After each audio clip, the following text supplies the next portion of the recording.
ஒன்றும் இல்லை, இந்த டோல் வந்து பார்த்தீங்கன்னா முடிஞ்ச அளவுக்கு டோல் வந்து கவர்மெண்ட் ரேட் நடத்த சொல்லுங்க. எல்லா இதுக்கும் வந்து பார்த்தீங்கன்னா தனியாக ஒரு துறை வச்சிருக்கீங்களா, இதுக்கு வந்து பார்த்தீங்கன்னா இதுக்குன்ட்டு ஒரு தனியாக ஒரு துறை வச்சு டோல் வந்து கவர்மெண்ட் ரேட் நடத்தி கவர்மெண்ட் ரேட் நடத்தினாங்கன்னா பல ஆயிரம் கோடி லாபத்தில் வரும். அவங்ககிட்ட போய் அவங்ககிட்ட அவனுக்கு கூட 5 கூட 10 கூட நம்ம கேட்கணும் அவசியமே கிடையாது. நம்ம நாட்டுக்கு என்ன தேவை, போக்குவரத்து துறையில மட்டும் சம்பாதிச்சு தொப்பு டோல்ல எத்தனை ஆக்சிடென்ட் ஆகுது? ரோடு மாத்திருக்கீங்களா இல்ல ஆக்சிடென்ட் ஆகாம இருக்கா?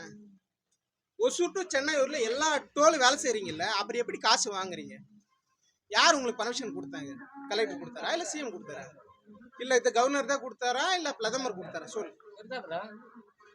பிரதமருக்கு சம்பந்தமே கிடையாது. நிதின் கட்கரி தான் போக்குவரத்து மினிஸ்டர், அவர் சொல்ல கிடையாது. ரோட்ல வேலை செய்யும் போது வந்து பாத்தீங்கன்னா எந்த டோல் வசூல் பண்ண அவசியமே கிடையாது. சரியா? என்ன கேட்டுக்க, எனக்கு தெரிஞ்சது இவ்வளவுதான். நான் டிரைவர். சரியா?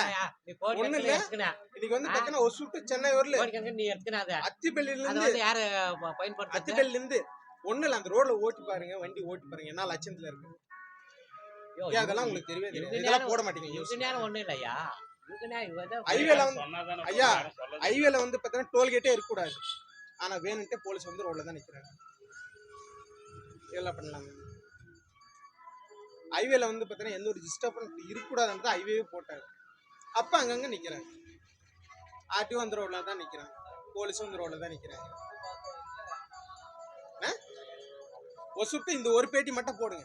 ஒசூர் டு சென்னை ஊர்ல எல்லா டோல் வாங்குறீங்கல்ல, அப்புறம் எப்படி எந்த இதை வச்சு நீங்க டோல் வாங்குறீங்க?